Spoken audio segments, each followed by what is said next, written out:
All right, we are live. Well, thank you for tuning in to another episode of the Jude 3 Project podcast. As always, I'm your host, Lisa Fields, the founder of Jude 3 Project.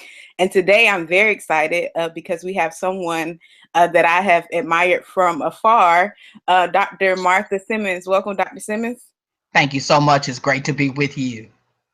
Great to be with you too. And you have done so much work in the African American Christian community, and your work has paved the way for women like me to come and do the work that I'm doing. So I'm so thankful for you blazing the trail for us.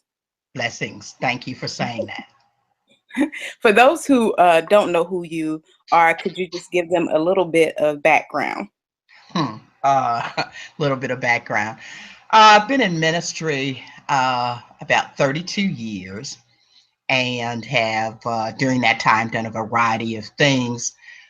Primarily, my focus for most of that time has been on African American preaching and making sure that the world knows more about it, making sure that preachers do it better, and just trying to be a sage in the area of homiletics, especially for our community. So I was the president of the African American Lectionary. At one point, I was the editor, then became the president slash co-owner, and the pulpit ran for about 13 years.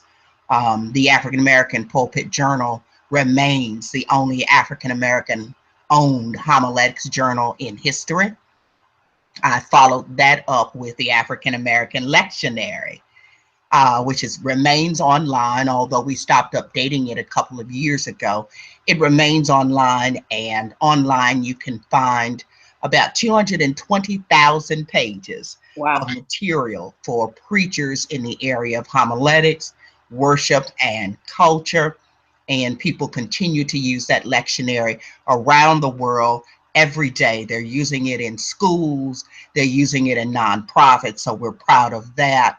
And while in the midst of doing those things, I was also publishing books, the Norton Anthology of African American Preaching, which is called Preaching with Sacred Fire, African American Sermons from 1750 to the Present, is a 960-page anthology that I co-edited with Dr. Frank Thomas. It's the only African American preaching anthology in history. Then about 4 years ago, I started just working primarily with women of color in ministry to help them move forward in the areas of education, to provide advocacy for them, mentorship for them, and to ultimately help them get jobs. So that's a little bit about me. You're doing a lot, and I'm appreciative for it. We actually have the lectionary as a reference on our website. So Good. we do try to promote that because it's such a great resource and such a needed resource for our community. One of the things we want to talk about here is your book, Preaching with Sacred Fire, Mhm. the anthology, because it's such an important book. When we, as an apologetics organization, one of the things that we're faced with in our community is this whole concept of Christianity being westernized and hijacked. And so Mhm. people kind of in our community, some of the millennials are coming up thinking that it's the white man's religion without knowing the rich history Mhm. of Mhm. the African American community in Christianity in America. Was that one of your inspirations behind, or what was the inspiration behind doing the anthology? The inspiration started way back in seminary. It just boggled my mind that as much as Black folk love preaching, we didn't have our own anthology on Mhm. preaching. And so for years, I just say, why don't we have an anthology? Why don't we have an anthology? Why? And then God spoke and said, we don't have an anthology because you haven't created it. So that was the genesis of the anthology. And I guess what was behind that was that I grew up believing in the power of African American preaching and theology. I knew the history. I knew that it helped our people survive under the most horrid circumstances in this country. I knew that we had preachers who were also political leaders. We had preachers who were social justice advocates. We had preachers who opened schools when we couldn't get into white people's schools. So I always had a great deal of respect for African American preaching and African American preachers. Um, so the anthology was just a natural outgrowth of that, especially for someone who loves preaching as much as I do. Mhm. And as you were talking, I have the same interest in exposing people to African American preaching, because so often our legacy gets kind of pushed to the side. So the fact that the work that you've done kind of pushes that forward and pushes back against that narrative, and you highlight in the anthology the importance of hooping, liberation theology, and you cross denominational lines and you show the diversity of thought within the African American community, because so many times people like to paint Black preaching with a broad brush. Why was it so important for you to do that? Well, because the African American community, faith community, is no more homogenous than the white faith community. Mhm. We are people who believe in mysticism like Howard Thurman. So we've had mystics. We're people who believe in hooping like C.L. Franklin. We've got Dr. Martin Luther King, who was a preacher who advocated for social justice. We've got Sojourner Truth, who was a social justice advocate. We've got preachers like Maria Stewart, who believed in social justice and piety. So we are a group that's not homogenous. We everything you can name in terms of how you get to God, how you understand God, how you help the people of God. We've done it, and so it bothers me when it's called the Black church, because there is no one Black church. That's just a shorthand phrase that white folk came up with because they didn't want to delve into the richness and the vastness of the African American faith community. We also included, although I'm Christian and Jesus is sufficient for me, we also included Muslims in the text. Because again, our faith community is broad and wide, and has always been for as long as we've been here. So we wanted to make sure that the whole story was told. Mhm. We talked about a voodoo priestess. We talked about just people from all areas of our faith community. And then when we ran out of space, I begged Norton to at least allow me to list some other notable preachers. So at the back of the text, you see a list of almost 300 names of people that have been erased pretty much from history. And we wanted to give future scholars that information so that they can make sure that those names don't die, and that the world knows of the vastness of our tradition. Because it's also the case that on occasion we don't value our own tradition. Mhm. We don't know how rich the tradition is, how important people are. So when I was doing the anthology, one of the things that broke my heart, and this began with the African American Pulpit Journal, we've had preachers who were amazing preachers and contributed greatly to communities, and their material had been thrown away by their children and their families. Mhm. They didn't know who they had. They didn't appreciate the richness. So there were so many names that we were only able to publish a little more than 100 sermons, but there were so many people we wanted to publish and we couldn't get the information. Mhm. All we had were brief snapshots. Any written material had been thrown away. People just didn't know. They Mhm. just or didn't realize the importance. And so I want to say to every preacher out there, regardless of whether you pastor a church or you're engaged in another ministry, please keep your records. Keep your records. Your records matter. Don't just keep them on a computer. Keep them so that the world can get access to them in the future. And if your family's not interested, give them to a school, give them to one of your students, but make sure that your legacy does not go to the grave with you. That's great, because I think, there's this assumption that African Americans didn't have much to contribute because it wasn't documented, or like you said, people didn't keep records. So this whole idea of, you said, it's easy for whiteness to hijack Christianity in America if we don't keep the record. So I think that's so vital, and I appreciate you saying that. One of the other things that I think is important about the anthology is that you guys included the biography of those with the sermons. Absolutely. Yes. Because it shows the context of the sermon, and shows the background of the person. Why was that important? Was that the reason that it was important? Yeah. Because all preaching is particular. It's particular. It's different to get up on a Sunday morning and preach in a well-heeled or wealthy church where the members can go out and get into their nice cars and then leave and go to decent homes. That's different than doing what Jarena Lee did, riding around on horseback and sometimes in boats, going to places that didn't want to hear women preach in the first place.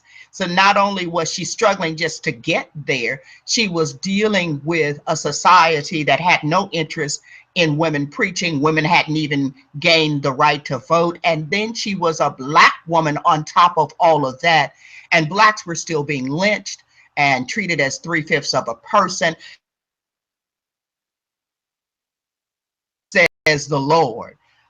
That's different. That helps you to look at that sermon differently, or at least we hope that it did. And the other reason we listed the biographies is, again, we want future scholars to say, your history is worth writing about. You have some amazing people in your history. Share this with your children. Share this with your church. And I'm so glad that the African American Museum is finally open and sharing a great deal of that religious history.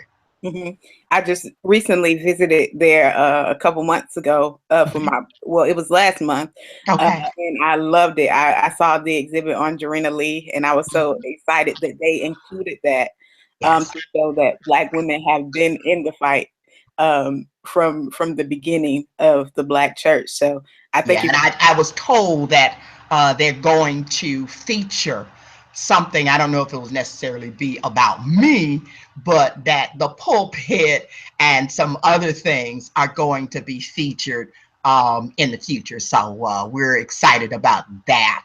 Oh, that's amazing. Well, yes, yes. If you had to pick maybe 2 or 3 sermons out of Oh my uh, goodness. the anthology that you think our listeners, our viewers should know about, which one? I know you have over 100. So Oh to my goodness, that's an awful question. That's just like asking someone, which of your children do you love most?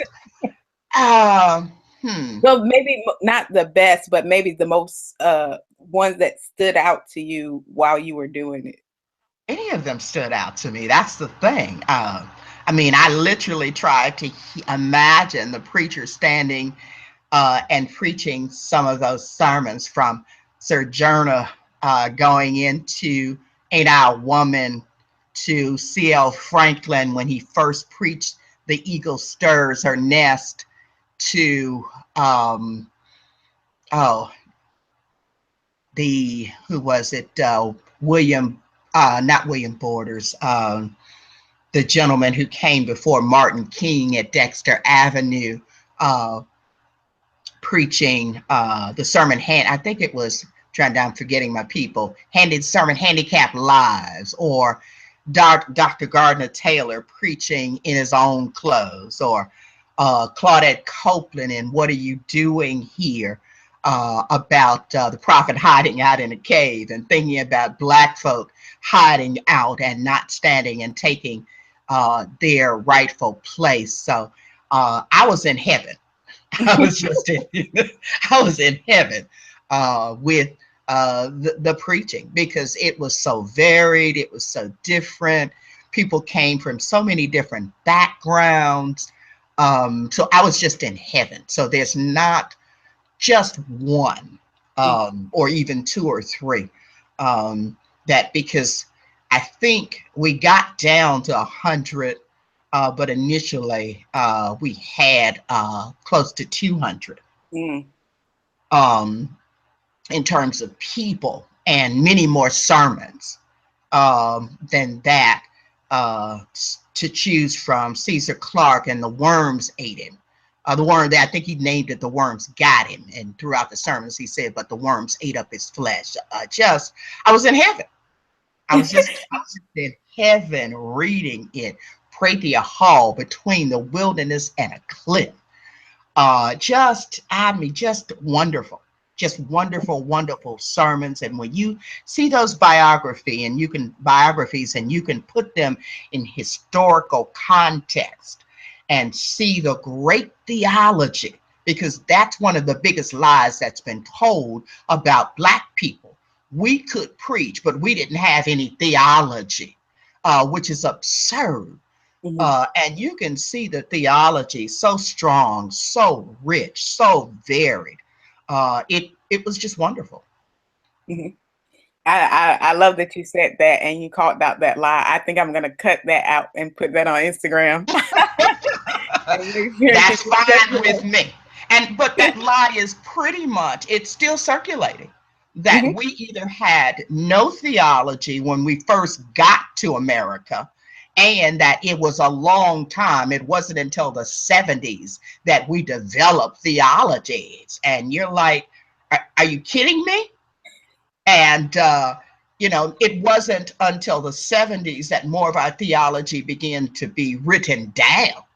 But God knows we had it before we arrived on these shores. We understood God as the one who controls the universe and controls our lives. We understood the power of the earth. And while it was important to take care of the earth, we believed in the power of the sun and the moon and creation. So it's just, like I said, it's just another lie that needed to be rebut. But the lies about the African American faith community will continue to be told in minor ways or major ways unless we write our own stories. mhm, mhm, If we don't write it down, it won't occur. It just won't occur. If you don't care about your own faith community and your own history, others will care less. Now, they'll hijack parts of your history, but what they will do with it will not be what was intended for it. mhm, They'll use it for their purposes. mhm, So I'm determined that we get a great deal written down. I have spent the past 20 years working with and encouraging young scholars to say, write. Yes, you can get a D-Min. Yes, you can get a PhD, and you can write. Do not let people convince you that you can't write and that you don't have anything important to say. mhm, mhm. And I think that's monumental for us because that kind of pushes against that false narrative. If we Mhm, write our own story, mhm. we invest money in our own platforms, Exactly. we won't have to worry about other powers trying to hijack our story, as you were saying.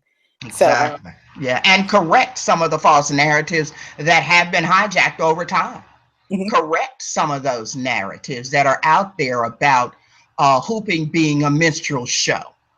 and those kinds of things, instead of a very difficult art form to pull off when it's well done. Just correct some of the narrative. And the narrative, unfortunately, if it stays out there too long, if white people put it out, because white people are supposedly, when it comes to homiletics, they're the thinkers, and black people are the emotive side of preaching. And unless, and believe it or not, our own people have bought into that false narrative, and they talk about much of black preaching as just being emotional. Um, so unless our people come along and say, no, I've got a suspicion that something might be wrong with that hijacked narrative. Here's how I see it. Here's how I have lived it. Here's how I understand it.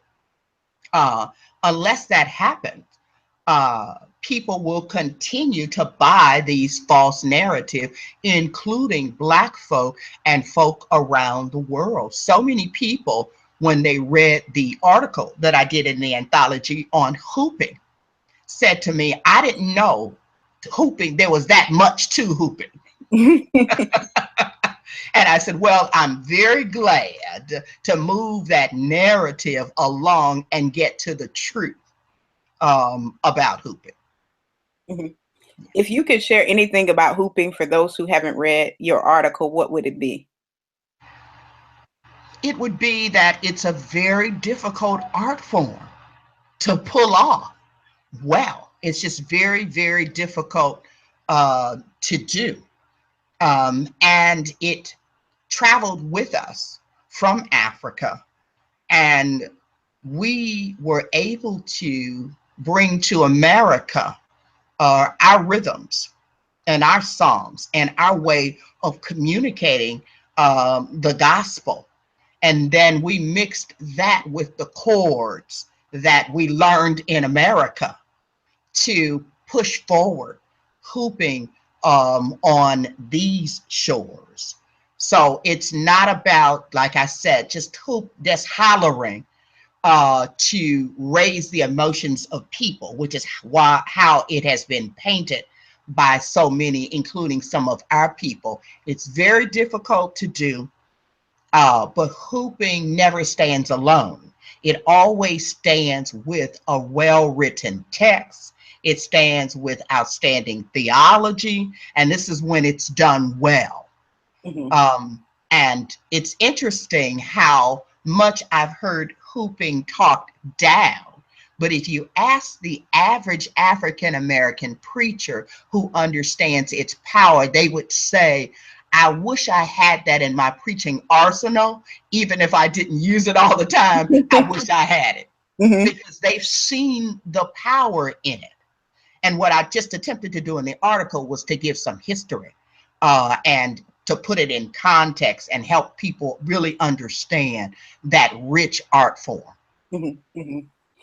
Yeah, and I think it's important, like you said, to understand the history. And I always, push back on my friends who might more be that are Black, that are in more conservative evangelical spaces, and say, while we love, these reform heroes, we must understand that their context is different. So of course they're not talking about social justice. Most of their members are middle class white people who don't have that struggle. So if you're comparing apples and oranges with what the content of their preaching and the content of our preaching, because their context is not the same. Yeah, but I think though that the social justice motif is cyclical. In that there's cycles that occur in history that push social justice to the fore. We're living in a time right now where I'm hearing more social justice messages. There's still the prosperity messages. There's still the priestly messages. There's still the messages that you will hear on a typical Sunday morning. But I'm hearing more social justice messages because this country and the world is being shaken by forces of nativism and individualism and nationalism. And so I think more and more you're going to hear social justice messages as more people are hungry. More people don't have health care. More people can't pay for colleges. More people can't buy a home or get a decent job.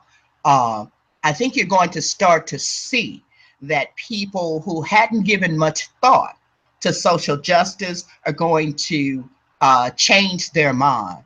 Like I said, it's the historic moment that pushes the preachers forth. And there always will rise preachers who will say, wait a minute, this is what's needed in this moment. Yes, we have more middle class Black folk, but we still have a lot of poor Black folk. Yes, we have more Latina and Asian and other folk who are middle class, but we still have so many who are poor and are suffering and are being gunned down in the streets. That requires a different gospel. Mm-hmm. Mm-hmm. Yeah, and I think that's so crucial for those who haven't been on your lectionary. Mhm. What what would you encourage? Why would you uh, suggest it, or I'm trying to use the right words. What would be what would be the reason why this would be effective, not only for African Americans, but for Mhm. those who are white or Asian that are watching us as well? Sure, as I said, the lectionary is used by people around the world and Mhm. has been for more than 8 years. And I would encourage everyone to go to the lectionary that has an interest in understanding African American faith, culture, and music. We put it all there. So you get to see our theology, you get to learn our culture and our music, and then how we've lived that out, in this case, as Christian people throughout the years, the decades, the centuries, how we have lived that. Because one of the things that I was careful to do was to make sure that on every single moment on the calendar, we gave it some historical context. We didn't just say, oh, here's what happened in 2000 so and so. We try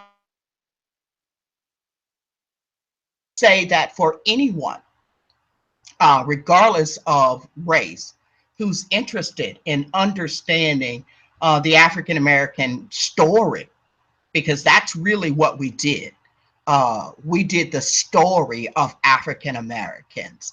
If you want to better understand that story and teach it to children, and the lectionary has been used a great deal in high schools, because we purposefully sought out high schools and grammar schools and libraries to have them make the lectionary a teaching tool so that people can see, as I said, the full measure of our faith, the full measure of our history, the full measure of who we are as Christian folk. This is a Christian lectionary. As Christian folk in America, who were not born here, and who, unlike what Ben Carson said, we are not immigrants.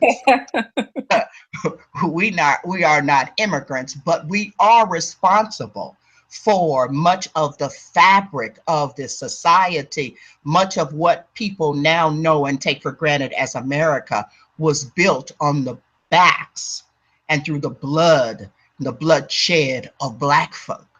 And so I want that story to be told in a full way, not just snippets, but in a full way. So through 220,000 pages, we've attempted to do that. Mm, that's amazing. And that how long did it take you for that? That's what I meant to ask you. How long did it take you and Dr. Thomas to do the anthology? Uh, let's see, it took about 6 years. Mm, It wow. took about 6 years because we were both, full time doing other things as well. He was pastoring a church, etc., and I was running projects. It took about 6 years. Yeah. altogether it took about 6 years because you had to get the copyrights from people. Sometimes that took a couple of years just to get a copyright.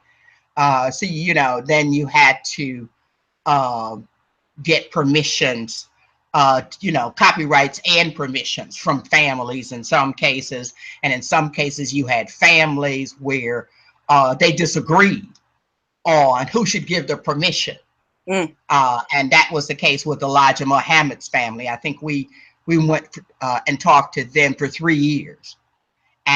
But because there were divisions in the family about who was in control of aspects of the estate, we were never able to use that material. Oh, wow. And there were quite a few preachers, because people have asked, why didn't you put so-and-so in and then so-and-so? And in quite a few cases, we simply could not get the permissions. We could not get them. Mm-hmm. Wow. Well, I appreciate you and Dr. Thomas' hard work, because this book is necessary for us, and it will live on and be a resource for future generations. So thank you. This has been such a rich time, and I've enjoyed myself, and I've learned so much, and I've been encouraged. For those who want to get in contact with you and your work and discover more about what you're doing, how can they get in touch with you, whether website or social media handles? I'm all over Facebook. I do a broadcast every Monday at 11:45 Eastern Standard Time on Facebook, so they can catch me there. They can hit me on Twitter at Dr. Martha Simmons, send me a tweet. They can go to Women of Color in Ministry.org and find out the work that I'm doing there. And if they just say, I just want to find you personally, they can go to Women of Color in Ministry at gmail.com and send me an email. I know I hear from people all the time, we can't believe that you answer emails. We can't believe that you will answer us on Facebook and etc. It may not be right away, but I always, if I got it, I always respond to people, or someone on my team will reach out and try to respond. So we love hearing from preachers and professors and those who want to be professors, and those who are just pushing forth the African American faith community in some way. I'd love to hear from you. Well, thank you so much, Dr. Simmons. I really enjoyed this time, and I know our listeners will as well. Thank you for inviting me, and God bless you and the work that you are doing. I am praying that it will go forth in a major way. We need more people who are trying to educate our people and the world. God bless you. Yeah, bless you. Thank you so much. Take care now.